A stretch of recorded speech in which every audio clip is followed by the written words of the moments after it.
3 days ago, the Trump administration dumped thousands of declassified images showing unidentified objects captured over decades. The Pentagon called it transparency. The president tweeted about maximum disclosure.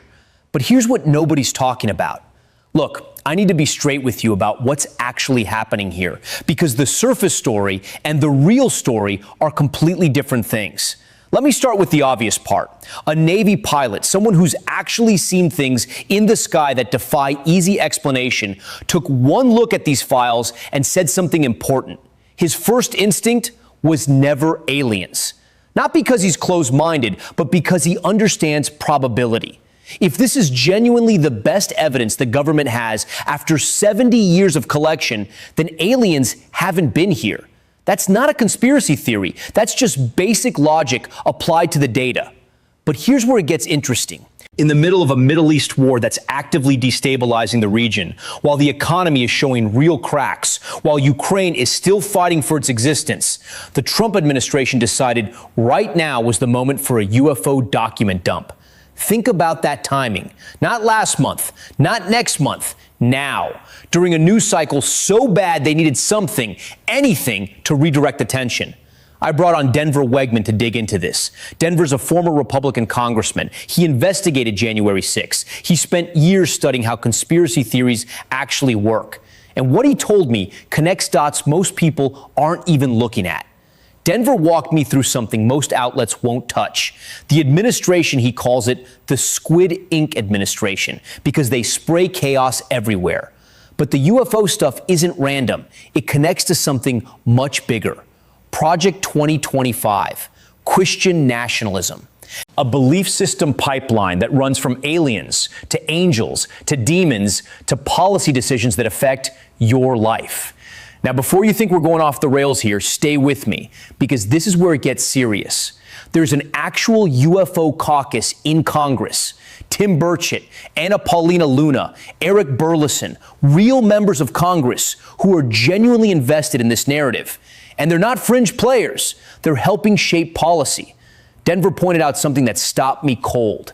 The same people making decisions about Iran policy, Ukraine aid, OPEC negotiations, the defense budget, the same people, many of them believe angels visit them in their rooms. Not metaphorically, literally. They believe they receive divine instruction.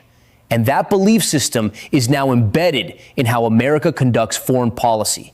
J.D. Vance has talked about interdimensional beings. He's connected angels, demons, aliens, parallel universes into one framework. It sounds absurd until you realize it's not just idle speculation.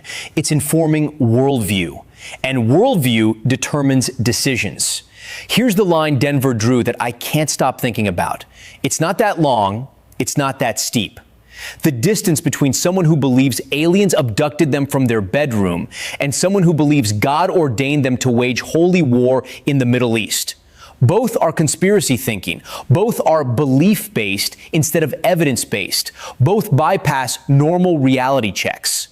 We have a Secretary of Defense with a Crusader tattoo and an infidel tattoo.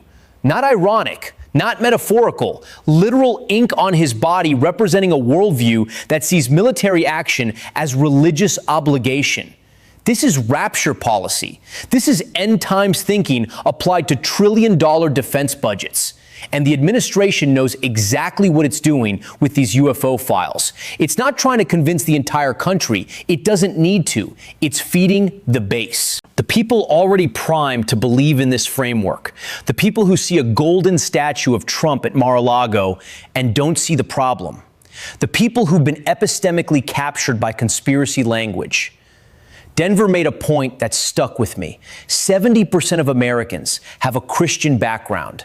So most people know the actual religious text. They know what the Antichrist narrative says.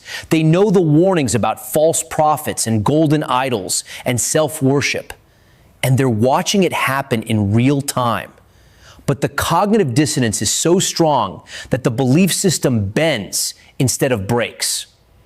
So what's really happening with these UFO files? It's not about aliens. It's about maintaining a narrative ecosystem where fantasy-based thinking is normalized, where policy decisions can be justified by invisible angels instead of actual evidence, where the most talented people in government are systematically pushed out and replaced with true believers. The other thing Denver mentioned deserves attention: the Trump family's financial entanglement with the military-industrial complex is now generational. They've got contracts with drone companies. They've got critical mineral deals. Eric Trump just announced another $24 million contract. They invested in a Kazakhstan company after getting a $1.6 billion contract with the U.S. government. This isn't conspiracy. This is public record. So the UFO dump serves multiple purposes at once. It distracts from the Middle East instability. It feeds the base's conspiracy appetite. It normalizes fantasy-based thinking as acceptable in government.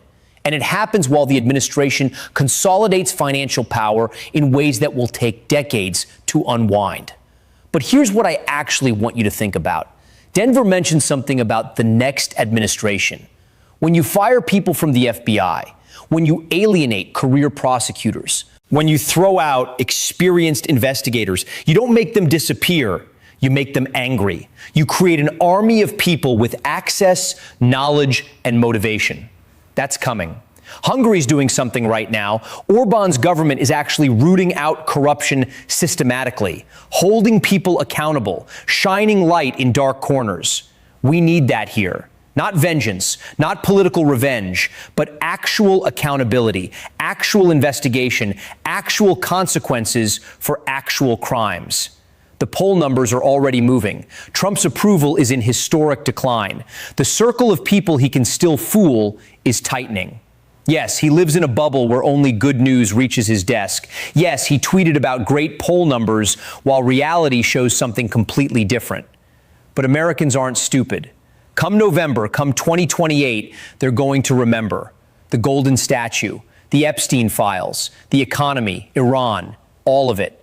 Democrats need to stop playing nice. We need fighting Democrats in Congress, people willing to do what it takes to fix this. Not incrementally, not cautiously, with actual spine. Harry Dunn's running in Maryland. That's the energy we need everywhere. The UFO files are a distraction, but they're also a window into how this administration actually thinks. Fantasy-based, conspiracy-adjacent, willing to normalize the absurd in service of power consolidation. Once you see it, you can't unsee it, and that's what matters.